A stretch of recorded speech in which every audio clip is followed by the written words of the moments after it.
राजा परीक्षित से, मेरे पुत्र ने आपको श्राप देकर गलत किया है। राजा परीक्षित ने कहा, नहीं, ये मैंने अधर्म किया है और इस अधर्म की सजा ही मुझे मिली है। 7 दिन मेरे पास हैं, आप सब लोग कुछ प्रयत्न कीजिए और मेरे कल्याण का मार्ग बताइए।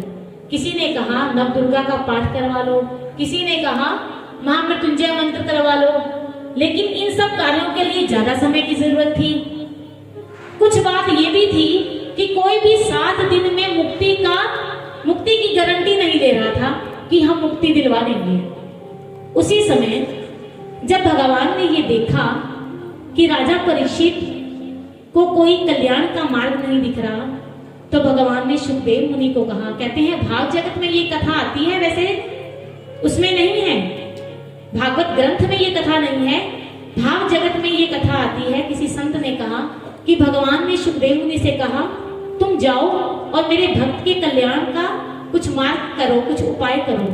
तो सुखदेव मुनि ने क्या कहा, हे प्रभु, मैं आपका भजन कर रहा हूँ, आपका चिंतन कर रहा हूँ, क्या मैं आपको आपका चिंतन करता हुआ, भक्ति करता हुआ अच्छा नहीं लगता?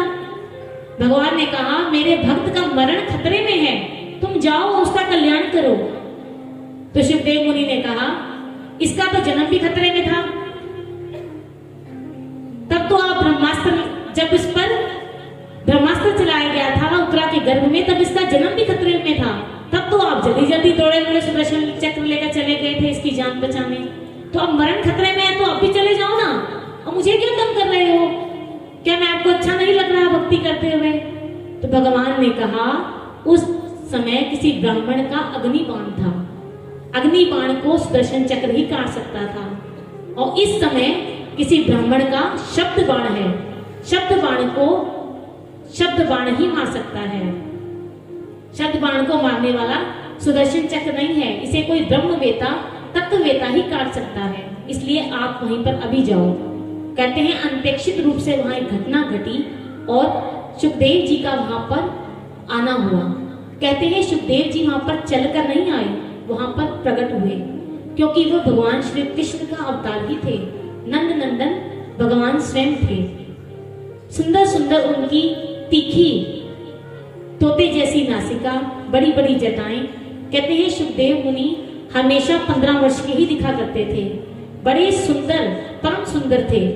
जैसे ही वो वहां पर पहुंचे सभी ऋषि मुनियों ने, महात्माओं ने उन्हें प्रणाम किया, लेकिन सुखदेव मुनि, राजा परीक्षित ने सुखदेव मुनि को प्रणाम नहीं किया, घुटने टेक कर बैठ गया और कहने लगा, प्रभु, आपको किसी ने मेरे बारे में कोई गलत सूचना तो नहीं दे दी?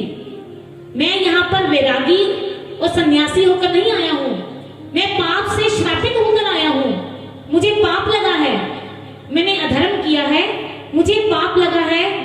शमीक ऋषि के गले में मैंने सांप डाला और उनके पुत्र श्रृंगी ने मुझे श्राप दिया है, मैं पाप से श्रापित होकर आया हूँ। क्या आप इस पापी और श्रापित का हाथ पकड़ोगे? क्या आप मेरा हाथ थामोगे? देखिए पाप की कितनी स्पष्ट घोषणा की है कि मैं पापी हूं, मैं गुनाहगार हूं। कल्याण का मार्ग यहीं से ही शुरू हो जाता है। जब कोई व्यक्ति अपनी गलती को मान लेता है, अपने पाप को प्रकट कर देता है, अपने अहम को, अपने अभिमान का त्याग कर देता है, तभी उसका कल्याण का मार्ग प्रशस्त हो जाता है। उसने कहा, कितने गुनाहगार आपकी शरण में आए होंगे, कितनों को आपने तारा होगा, क्या मुझे नहीं तारोगे? मैं भी पापी हूं, मैं गुनाहगार हूं। एक भगवान और एक भक्त का बड़ा सुंदर सा झगड़ा होता है। बिंदु जी महाराज जी ने इसे बड़े सुंदर शब्दों में कहा है, कन्हैया को एक रोज रोके पुकारा, कहा नाथ जैसा भी हूँ मैं तुम्हारा। कन्हैया को एक रोज रोके पुकारा, कहा नाथ जैसा भी हूँ मैं तुम्हारा। कन्हैया को एक रोज रोके पुकारा, कहा नाथ जैसा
जाता है।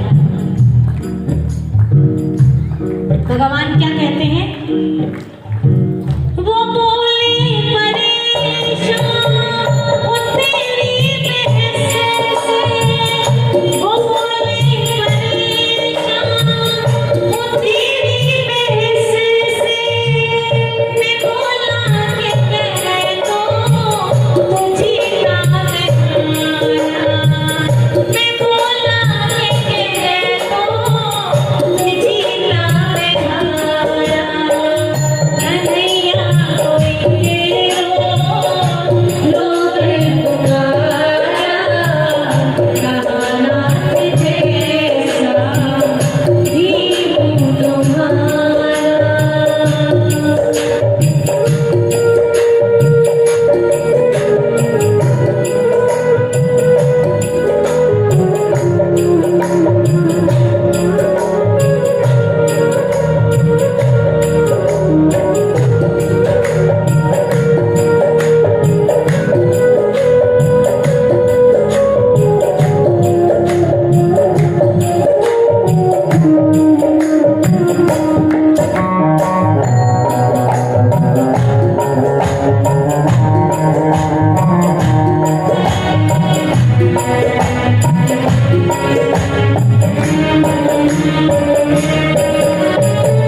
वो बोले केसरिया क्या तेरा है मुझे पर, वो बोले केसरिया क्या तेरा है मुझे पर, मैं बोला कि तेरे बिनु ना है सहारा, मैं बोला कि तेरे बिनु ना है सहारा, कन्हैया कोई रो रो रे पुकारा, कहाना जैसा भी तुम्हारा, कहाना जैसा भी तुम्हारा। कोई साधना नहीं है, कोई बल नहीं है, कुछ नहीं है सरकार मेरे पास, कभी कभी दो प्रेम के बिंदु आपके चरणों में चढ़ जाएं, इसके सिवा और कुछ नहीं है मेरे पास। जीवन में अश्रु और आश्रय, भक्त की सबसे बड़ी संपत्ति यही है, अश्रु और आश्रय। आंख का अश्रु बना रहे और भगवान के चरणों का आश्रय बना रहे, फिर कभी भी जीवन में डगमगाने की नौबत आ ही नहीं सकती। ये दो शब्द अश्रु और आश्रय, जिसने भी अपने प्रभु के लिए, अपने गुरु के लिए, अपने इष्ट के लिए दो आंसू अगर आंख से ना निकाले ना, तो समझ लेना उसने आज कोई पूजा नहीं की, कोई पाठ नहीं किया, कोई भक्ति नहीं की। भगवान कहते हैं तेरे इन फूलों के हारों की मुझे कोई जरूरत नहीं, तेरे कमल जैसे नेत्र कब काम आएंगे, इन नेत्रों से दो अश्रु बहा दे, मेरे लिए वही काफी है। एक बार श्री महाराज जी ने हमसे पूछा, मैं वो 2-3 बाजी इकट्ठे बैठे थे, महाराज जी कहते हैं तुसी कदी रोंदियां हो, दसो मैनू तुसी कदी रोंदियां हो बैठ के। अब वो गुरु, हम नादान बालक, हमने कहा हाँ महाराज जी रोना तो आ ही जाता है, जब किसी ने लड़ाई हो जाए या कोई कुछ कह दे तो असं रो पैने। महाराज जी कहते, स्वामी जी क्या करते सी, अपने गुरु वास्ते रोया करो। कभी 2 पल जाके स्वामी जी के हाल च बैठ के ना उन्होंने दर्शना लई, उन्होंने रोया करो। तो कहते हैं भक्त की संपत्ति क्या है, अश्रु और आश्रय। दो आंसू हमारी आंख से निकल आए और भगवान के चरणों का आश्रय बना रहे, यही भक्त की सबसे बड़ी संपत्ति है। जब कभी आप प्रभु के लिए रोओगे ना, कभी स्वामी जी के लिए, कभी कोई ग्रंथ पढ़कर किसी भगवान के लिए अगर आपकी आंखों से अश्रु निकल आए, तो ऐसा बल आपको अंदर से मिलेगा कि किसी तरह का भी कोई भी समस्या, कोई परेशानी आपको सताएगी नहीं। कोई तो हमदर्द है मेरा, किसी कवि ने कहा कोई तो हम दर्द है मेरा, वो आप ना आए तो ये आंसू ही आए। ये आंसू आपकी आंख से कभी निकल आए ना, तो ये समझ लेना कि नंगली वाली सरकार स्वयं आपसे मिलने आ गई। तो आंख से आंसू अगर आपके निकल आए भगवान को याद करके, तो सोच लेना मेरे श्री स्वामी जी महाराज जी आपसे प्रसन्न हो गए। वो आप नहीं आते तो आंसुओं के रूप में आपके पास आ जाते हैं। तो ऐसे ही राजा परीक्षित ने कहा, मैं अपराधी होकर श्रापित होकर आया हूं आपके पास, क्या मुझ जैसे पापी और श्रापी का हाथ पकड़ोगे आप? ऐसे अपराध की घोषणा को सुनते ही सुखदेव मुनि बड़े प्रसन्न हुए। उनके चेहरे पर सुंदर सी मुस्कुराहट आ गई। परीक्षित समझ गया, जैसे ही उनके चेहरे पर सुंदर सी मुस्कुराहट आई तो परीक्षित समझ गया कि मेरी प्रार्थना स्वीकार हो गई। क्योंकि पूर्ण कोई भी नहीं होता, जब शरणागति मिल जाती है पूर्णता अपने आप मिल जाती है। सुखदेव जी के दर्शन मात्र से ही परीक्षित के भीतर पाप की स्पष्ट घोषणा करने की जागृति पैदा हुई। शायद राजा परीक्षित पाप की स्पष्ट घोषणा ना भी करते, लेकिन सुखदेव जी के दर्शन मात्र से ही कहते हैं कि भगवान जब हमारे सामने आ जाए तो हम अपने गुनाहों को, अपने अवगुणों को अपने आप ही कबूल कर लेते हैं। सुखदेव मुनि के सामने आते ही राजा परीक्षित ने अपने गुनाहों को कबूल कर लिया।